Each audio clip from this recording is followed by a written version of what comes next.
Que podamos analizar un poquito la idea del Salmo. Fijaos, ¿qué significa literalmente la palabra crisis en la primera gran parte de la Biblia?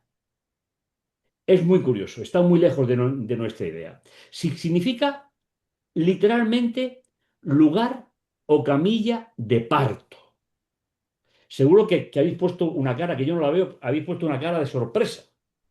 Pero ¿por qué en el mundo hebreo antiguo, se le llama a la crisis camilla o cama de parto? Fijaos, es muy curioso. Para el mundo hebreo, lo que nosotros llamamos crisis es comparable al momento del parto de una madre que tras el sufrimiento se abre una nueva esperanza de vida. Fijaos qué grafismo tan impresionante. Y tal vez podamos utilizarlo en nuestra vida a partir de la vida de Asaf o cómo cada uno de nosotros podemos vivir esas existencias raras. Es decir, esto es algo que solamente pueden sentir las que son mamás, ¿no? Es decir, el sufrimiento cuando ve y le ponen en sus brazos a su bebé, ¿qué siente? Siente una nueva esperanza de vida. Pues eso es lo que en el mundo hebreo significa la crisis. No para que nos detengamos en ella, no para que nos perdamos en ella, sino para que aprendamos y sigamos caminando en un nuevo proyecto de vida. Y eso fue la crisis de Asaf. Fijaos, David instituyó la música como parte del culto oficial. Hasta ese momento nunca había habido música en los actos del templo. Asaf fue uno de los principales cantores, uno de los tres, y líderes musicales de Israel. Su familia continuó el ministerio musical en el templo, sus hijos, etc. A Asaf también se le atribuyen varios salmos, por ejemplo, aparte del que tenemos, el 50 y del 73 al 83. Fijaos, me gustaría presentaros un poquito la idea del salmo, para que veamos cómo va a haber esa crisis y cómo va a salir reforzado de ella. Invitación de Asaf a través del texto para nosotros. Fijaos, comienza diciendo, Dios es bueno con Israel. Y termina diciendo, al acercarme a Dios es el bien. Pero en el centro, fijaos, vida dichosa del impío. Es decir, va a analizar desde su situación, antes de que le dé esa nueva expectativa, ese nuevo proyecto. Después dice vida desgraciada del creyente. El centro, el 16 y el 17 de los versículos, dice destino final. ¡Ja! ¿Cómo? Y a partir de aquí, fijaos, cómo cambia completamente la perspectiva. Aquí habla de vida, aquí habla de destino. Destino desgraciado del impío, ¿eh? Y destino dichoso del creyente. ¿Veis?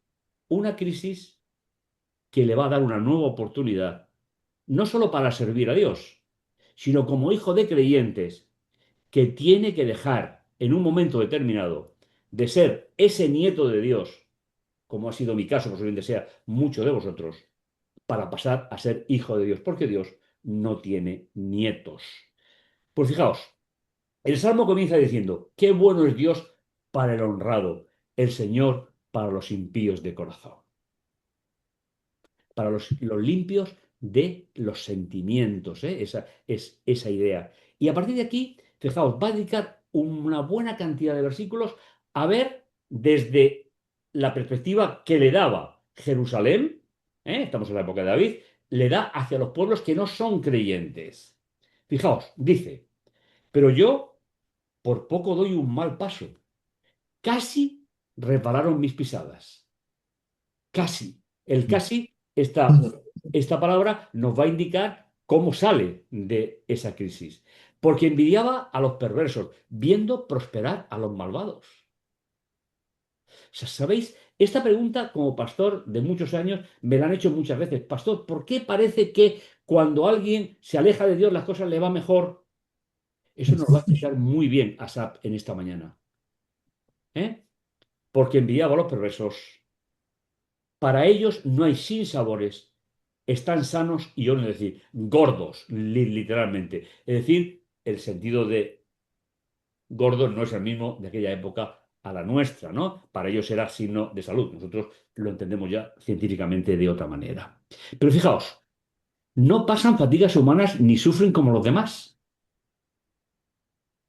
Por eso su collar, es decir, lo que le da el prestigio en aquella época, los collares en los reyes y tal, era símbolo del significado social que vivía o tenía.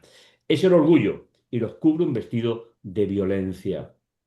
Sus ojos se asoman, es decir, ese estado de sobrepeso, es decir, sus ojos asoman sobre sus carnes y le pasan fantasías por la mente, insultan, hablan con maldad y desde lo alto amenazan con la opresión.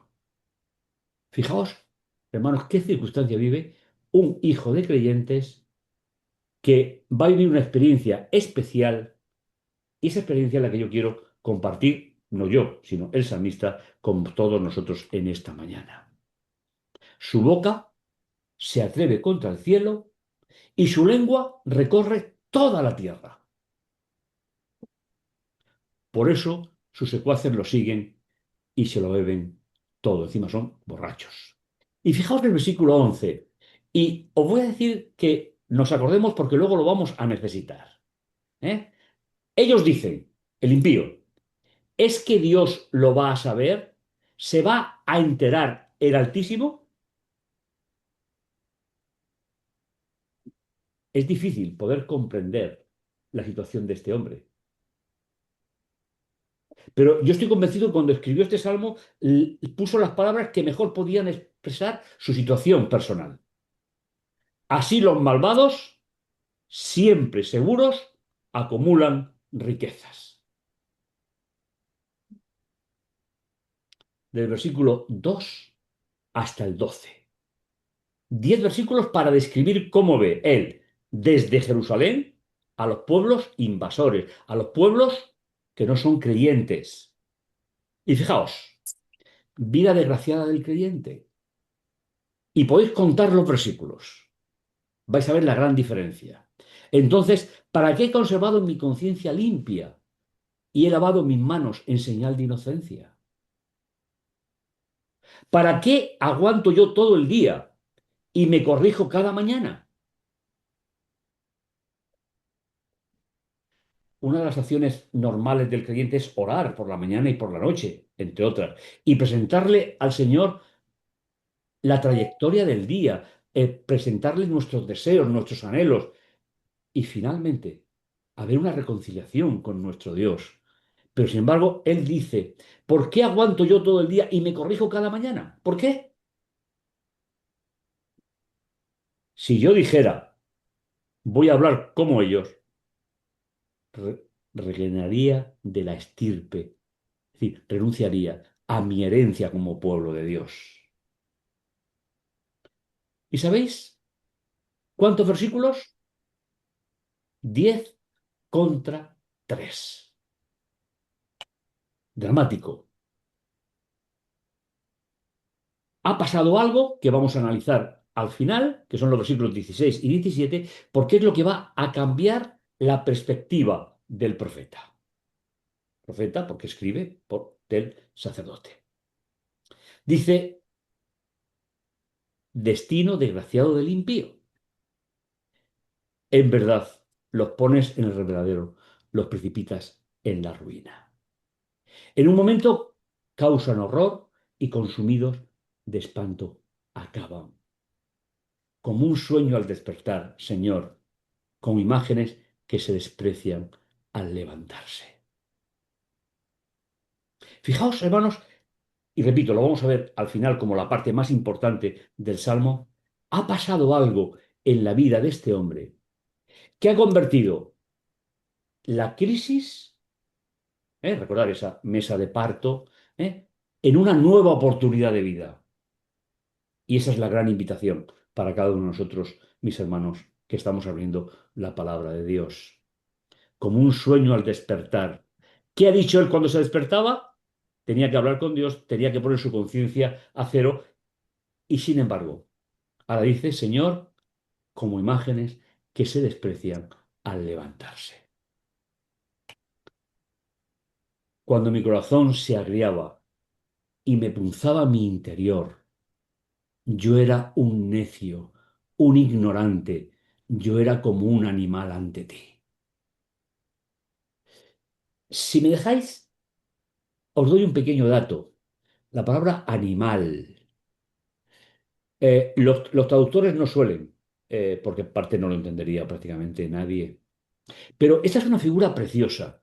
Habla de un animal mítico, no un animal real, un animal mítico, que creían los egipcios. Y es un animal que era un dios pequeñito que peleaba contra las grandes divinidades y que siempre perdía. Ese es el Behamot. Pues esa idea quedó en la visión del pueblo judío durante toda su historia. Es verdad que ya en la época de Jesús había desaparecido, pero en la de David no, de que cuando el ser humano pelea contra Dios, es como ese animal mitológico, esa historia pasada que siempre pelea. Y por eso dice, yo era un necio, un ignorante. Era como el Behamot ante ti. Es decir, peleando contra un Dios todopoderoso y finalmente yo quedo para lo que quedo. Es una reflexión realmente importantísima. Y habla, mis hermanos, del destino del creyente. Y ahora sí va a invertir muchos más versículos. Pero yo siempre estaré contigo. Mis hermanos, empecemos a recapitular en nuestra mente la expresión. Yo creo que el Salmo es suficientemente elocuente como para hablar por sí solo. ¿Qué ha decidido este hombre? ¿Morir en la crisis? ¿Abandonar a Dios porque no entiende su contexto social, político, cultural de la guerra? Dice, tú me agarras mi mano derecha. ¿Sabéis? La primera gran parte de la Biblia, la mano derecha es la mano de las bendiciones. Con ella se bendecían a los sacerdotes, a los reyes, se ungía. Con lo cual está diciendo, pero yo siempre estaré contigo, porque tú me sostienes con la mano de las bendiciones. Me guías según tus planes y me llevas a un destino glorioso. Mis hermanos, para creer en la palabra de Dios, hay que creer en el Dios de la palabra. Por eso hoy en nuestros días hay tantas personas que no creen en la Biblia, pero porque no creen en Dios, no porque el texto bíblico no tenga la fuerza que tenía que tener. ¿Qué espera un creyente, mis hermanos? ¿Qué le espera realmente? El salmista, que todavía no ve en la perspectiva bíblica todo lo que nosotros sabemos a través del Nuevo Testamento, pero él dice, me lleva a un destino glorioso. Es decir, ha salido de la crisis, le ha servido para restablecer su relación con Dios. ¿A quién tengo yo en el cielo? Contigo. ¿Qué me importa la tierra? Hermanos, os he comentado anteriormente que nos fijáramos en la pregunta que hace el salmista cuando dice, ¿hay alguien en el cielo que se entere de algo? Parafraseo. Fijaos la contraparte. ¿A quién tengo yo en el cielo? Contigo. ¿Qué me importa la tierra? Hermanos, yo me imagino, permitidme la licencia, me imagino dejar de mirar tanto en el horizonte a los pueblos que habían invadido Jerusalén, que los habían sometido durante siglos, es decir, Egipto, Babilonia, los sirios. Ahora, este hombre deja de mirar al horizonte para mirar de forma vertical. ¿A quién tengo yo en el cielo? Y permíteme, si no te importa, que la pregunta la personifique. ¿A quién tienes tú en el cielo? ¿A quién tengo yo? Y finalmente, ¿cuánto valor tiene lo que pasa en la tierra, que es transitorio, pasajero y no tiene nada que ver con ese destino glorioso que el Señor ha preparado para cada uno de nosotros. Antes hablaba del corazón como la fuente de los sentimientos y ahora dice, aunque se consuma mi espíritu y mi humanidad, Dios es la roca de mi espíritu, mi lote permanente. Qué declaración, mis hermanos, de una calidad institucional como esta. Aunque mi vida se termine momentáneamente, y lo que es humano pase al descanso, Dios es la roca de mi creencia y es mi lote, mi dote, traduce algunas versiones, permanente.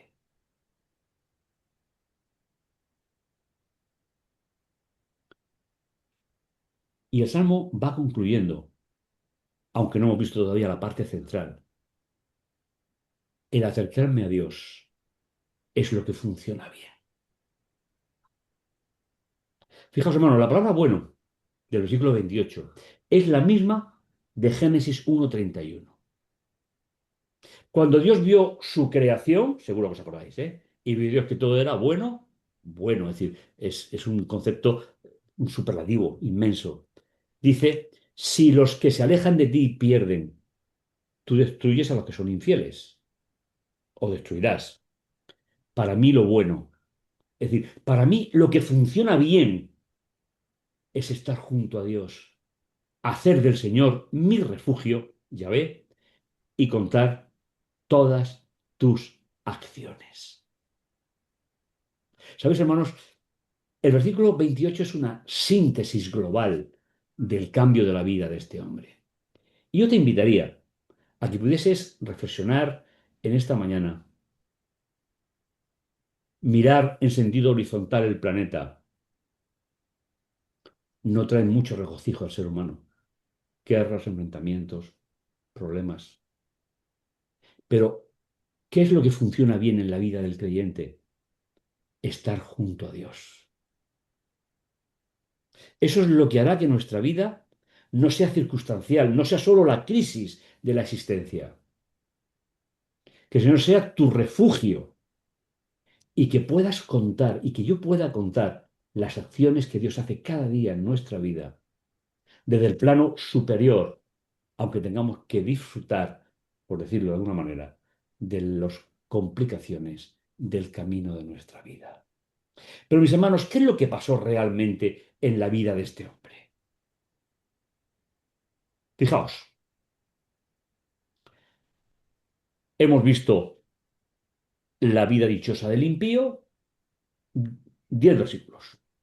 La vida desgraciada del creyente, 3. Pero hay un centro, que es el clima, es lo más importante de este salmo, y es el que yo te invito en esta mañana a que reflexionemos juntos. Fijaos, el destino final.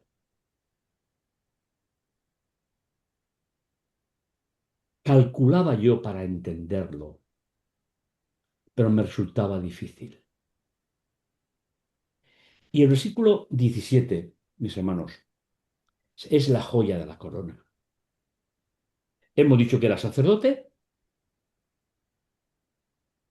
y si entró al santuario es porque entró a hacer la función o bien de la mañana o bien de la tarde, ya que al lugar santísimo no, porque no era sumo sacerdote, y fue allí dentro donde comprendió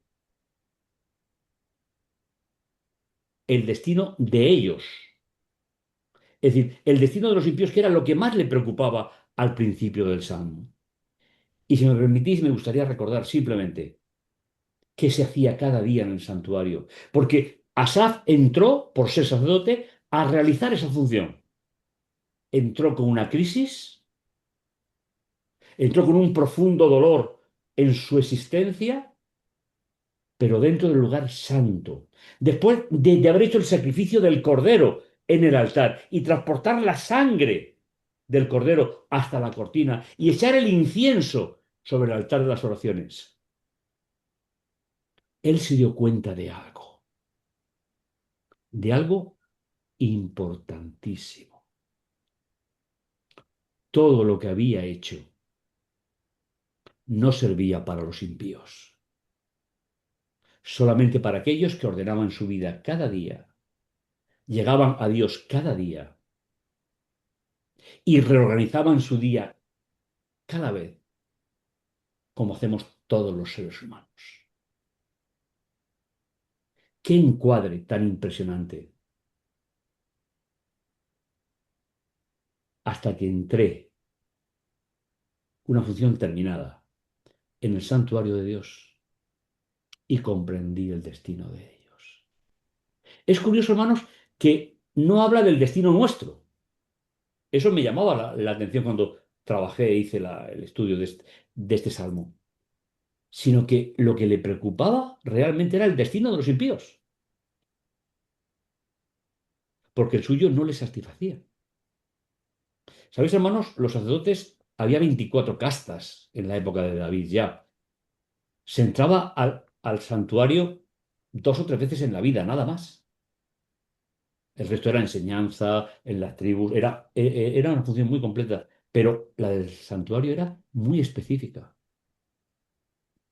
Él no nos dice en el Salmo cuánto tiempo estaba arrastrando esa situación de desventaja en su vida. Pero cuando cogió y sacrificó el cordero, y todo el pueblo expectante, en silencio absoluto, y ven cómo se traspasa el camino hasta el lugar santo y deposita el pecado del creyente sobre la cortina, el creyente ya no es pecador para Dios. ¿Sabéis, hermanos?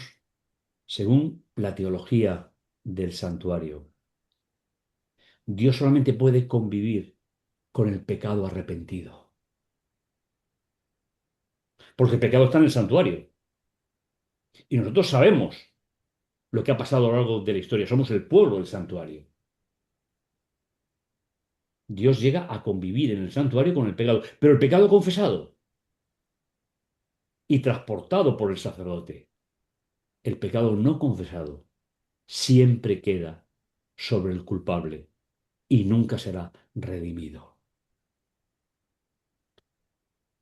Yo os invito en esta mañana, en primer lugar, a que seamos conscientes de que vivir en este mundo para un creyente es una crisis constante, desde la entrada del pecado, que a nuestro alrededor vemos personas que no tienen ninguna capacidad de relacionarse con Dios, ni además quieren, y a veces prosperan, y mucho más que el creyente.